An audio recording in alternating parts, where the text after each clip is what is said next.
Selamat siang dan salam sejahtera untuk kita semua. Baiklah, kali ini saya akan mempresentasikan PPT saya yang berjudul Jenis Intervensi Individual.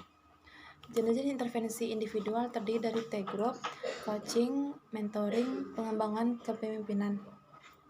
T-group secara khusus disebut dengan kelompok penelitian. Sekelompok orang yang menjalani terapi atau penelitian terdiri dari 8 sampai 15 orang tanpa pemimpin dan agenda formal. Tapi itu mengecewakan mereka dan mengharapkan bimbingan. Selanjutnya coaching.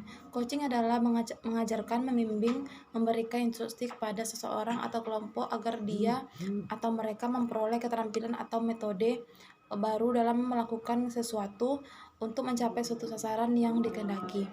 Coaching juga membangun orang lain untuk belajar, menciptakan atmosfer bagi orang lain untuk belajar, membuat orang lain untuk bertanya, membantu orang lain untuk berubah. Ciri-ciri coaching antara lain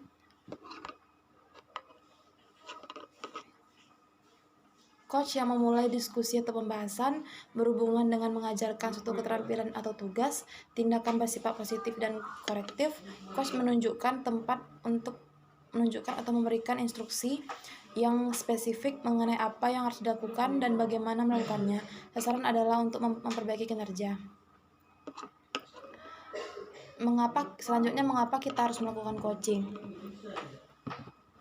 Yang pertama, untuk memperbaiki kinerja kelompok atau proaktif agar orang lain menjadi terampil dalam hal tertentu, membantu orang lain melakukan pekerjaan atau mengawasi situasi yang benar dan lebih baik, memberikan kesempatan kepada coach dan si murid untuk bersama-sama menemukan solusi yang terbaik, membangun pengertian yang lebih baik untuk coach dan si murid, memperbaiki kinerja individual.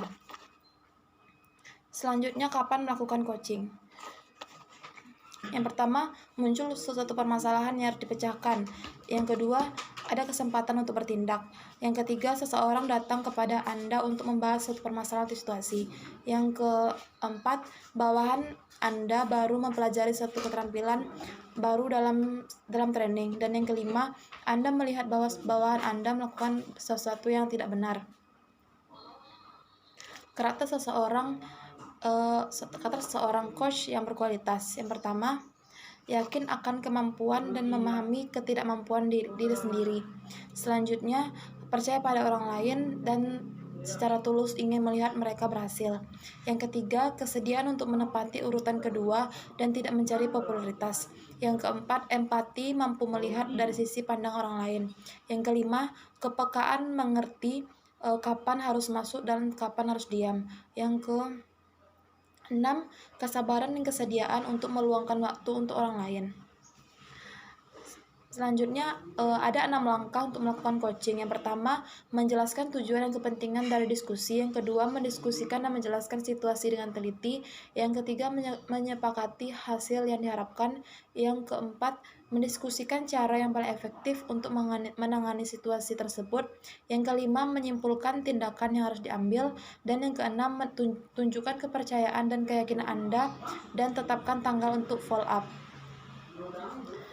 Selain itu juga terdapat hambatan-hambatan pada saat melakukan coaching.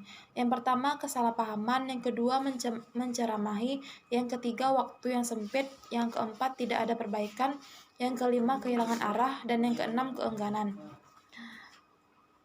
Selain coaching juga terdapat konseling. Konseling adalah suatu kegiatan untuk mengubah perilaku sikap seseorang.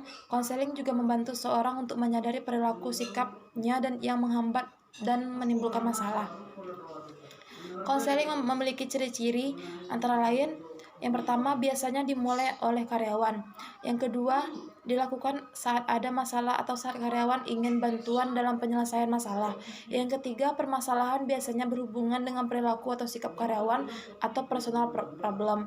Yang keempat, peran konselor dititik beratkan pada mendengarkan. Yang kelima, konselor tidak memberikan solusi namun membantu karyawan untuk menemukan solusi sendiri. Dan yang keenam, sasarannya adalah untuk memecahkan masalah dan atau meringankan beban karyawan.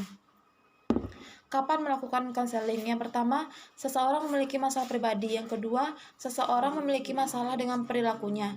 Yang ketiga, seseorang memiliki masalah dengan sikapnya. Dan yang keempat, seseorang mengetahui alternatif solusi tapi ragu mana yang harus dipilih. Selain itu juga terdapat perbedaan antara coaching dan konseling. Coaching mengajarkan keterampilan atau tugas baru. Coach juga menunjukkan apa yang harus dilakukan dan bagaimana melakukannya. Fokus pada mengajarkan, coach memberikan solusi untuk permasalahan. Sedangkan konseling adalah mengubah sikap atau perilaku. Konselor meneliti sikap atau perilaku seorang bersama orang tersebut, fokus pada mendengarkan, dan konselor membantu orang untuk menemukan solusi sendiri. Terdapat beberapa pendekatan dalam konseling. Yang pertama, berpusat pada masalah. Digunakan untuk memahami permasalahan dengan lebih mendalam. Dalam hal ini, si konselor juga jangan memberikan penilaian, kesimpulan, dan solusi. Yang kedua, berpusat pada solusi. Digunakan pada saat konselor ingin bantu bawahan dalam menemukan solusi. Sebelumnya, konselor perlu memastikan perlu atau tidaknya menawarkan solusi. Sekian presentasi dari saya. Terima kasih.